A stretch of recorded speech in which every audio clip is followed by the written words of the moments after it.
श्री स्वामी समर्थ.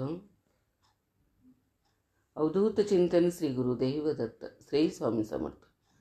नामस्मरणामुळे साधकाच्या आयुष्यामध्ये होणारे विविध बदल यांची महती विशद करणारा आजचा व्हिडिओ आहे.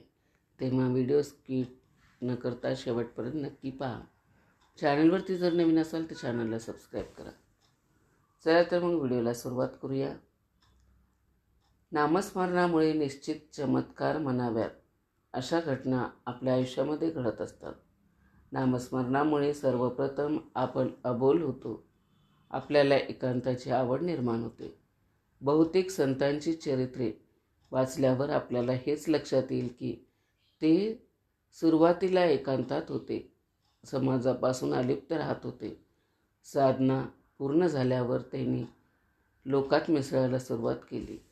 सुरुवातीला डोक्यामध्ये खूप विचारांची गर्दी होते. इतके दिवस जे विचार आपल्या मनामध्ये ठाण मांडून बसलेले असतात त्यांच्यावर नामस्मरणाचा हल्ला होतो आणि ते आपली जागा सोडू लागतात. मनामध्ये विचारांची गर्दी होणे हे चांगले लक्षण आहे. काही साधकांना ही पायरी कळत नाही आणि ते घाबरून नामस्मरण करणे सोडून देतात. काही दिवसांनी मात्र झोपेतही जप चालू होतो. जप वैखरीमधून मध्यमा वाणीमध्ये येणे हे त्याचे लक्षण आहे. शांत झोप लागते आणि वेळेवर जागही येते. पशुपक्षीही साधकांना घाबरत नाहीत. साधना योग्य दिशेने जाते आहे हे समजण्याचे हे एक महत्त्वाचे लक्षण आहे. स्वप्नामध्ये अतृप्त आत्मे येत नाहीत. नामस्मरणामुळे साधकांच्या भोवती एक संरक्षक कवच तयार झालेले असते. त्यामुळे आत्म्यांना प्रवेश मिळत नाही. राग येत नाही. ही साधना व्यवस्थित चालण्याची खूण आहे.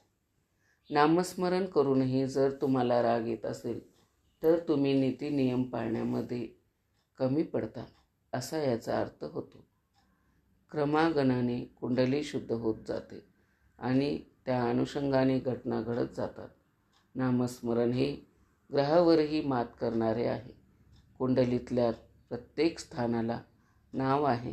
उदाहरणार्थ, प्रथम स्थान हे स्वभाव स्थान, द्वितीय स्थान हे धनस्थान, तृतीय स्थान हे पराक्रम स्थान वगैरे वगैरे. साधकांची प्रगती होत गेल्यावर कुंडलीतील ही स्थाने शुद्ध होत जातात आणि त्याप्रमाणे अनुकूल घटना घडू लागतात. आश्चर्य म्हणजे सर्वसामान्य लोकांनी सुख मिळवण्यासाठी सुरुवातीला नामस्मरणाची कास धरलेली असते.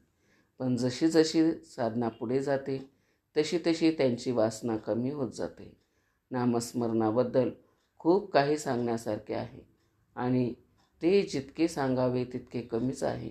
परंतु या संपूर्ण व्हिडिओचा सार असा होईल की नामस्मरण आपल्याला परमात्म्याशी एकरूप करण्यासाठी मदत करते.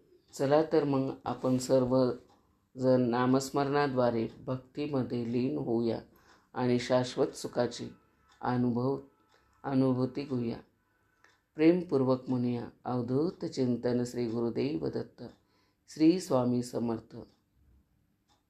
मैत्रिणींनो, कसा वाटला व्हिडिओ कमेंट करून नक्की सांगा. चॅनलवरती जर नवीन असाल तर चॅनलला सबस्क्राईब करा. शेवटपर्यंत माझा व्हिडिओ ऐकला त्याबद्दल आपल्या सर्वांचे मनापासून आभार. श्री स्वामी समर्थ. जय जय स्वामी समर्थ.